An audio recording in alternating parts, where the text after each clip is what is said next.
నమస్తే, welcome to 4 Sides TV. ప్రత్యక్ష రాజకీయాల నుంచి తప్పుకుంటున్నట్లు విజయవాడ మాజీ ఎంపీ వైసీపీ నేత కేశినేని నాని సంచలన ప్రకటన చేశారు. 2 సార్లు ఎంపీగా గెలిపించిన విజయవాడ ప్రజలకు ఆయన ధన్యవాదాలు తెలిపారు. కాగా గత 2 సార్లు టీడీపీ ఎంపీగా గెలిచిన నాని ఈ ఎన్నికల్లో సమయంలో వైసీపీలో చేరి పోటీ చేశారు. ఆయన సోదరుడు టీడీపీ అభ్యర్థి కేశినేని చిన్ని చేతిలో 2,82,000 భారీ మెజారిటీ తేడాతో ఓటమి చవిచూశారు.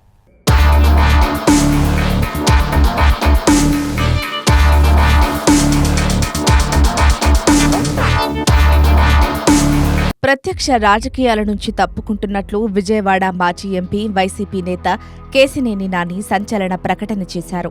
2 సార్లు ఎంపీగా గెలిపించిన విజయవాడ ప్రజలకు ఆయన ధన్యవాదాలు తెలిపారు.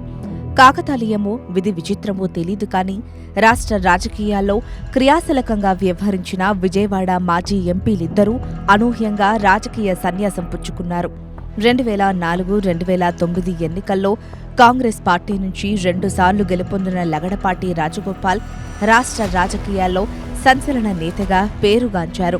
రాష్ట్ర విభజనకు వ్యతిరేకంగా తనదైన శైలిలో పోరాడిన ఘన చరిత్ర లగడపాటి సొంతం. విభజన బిల్లు పార్లమెంటులో ఆమోదం పొందే సమయంలో పెప్పర్ స్ప్రే కొట్టి వార్తల్లోకెక్కిన లగడపాటి రాష్ట్ర విభజన తర్వాత రాజకీయ సన్యాసం పుచ్చుకున్నారు. 2014-2019 ఎన్నికల్లో టీడీపీ నుంచి గెలుపొందిన కేశినేని శ్రీనివాస్ అలియాస్ నాని తొలినాటి నుంచి వివాదాస్పద నేతగా పేరుగాంచారు. ప్రజారాజ్యం పార్టీ నుంచి రాజకీయ రంగంలో అడుగిడిన నాని అక్కడ ఎమడలేక టీడీపీలో చేరారు. 2019లో వైసీపీ ప్రభంజనంలోనూ గెలుపొందిన కేశినేని నాని పలు వివాదాలకు కేంద్ర బిందువయ్యారు. టీడీపీ అధినేత చంద్రబాబు నిర్ణయాలను వ్యతిరేకిస్తూ పలుమార్లు ధిక్కార స్వరం వినిపించారు.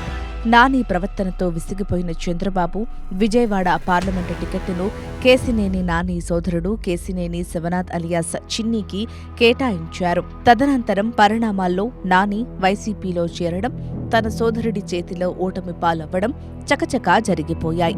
ఎంపీగా హ్యాట్రిక్ కొట్టాలని ఆశించిన కేశినేని నాని ఆశలు నెరవేరకపోవడంతో రాజకీయాల నుంచి వైదొలుగుతున్నట్లు నాని ప్రకటించారు.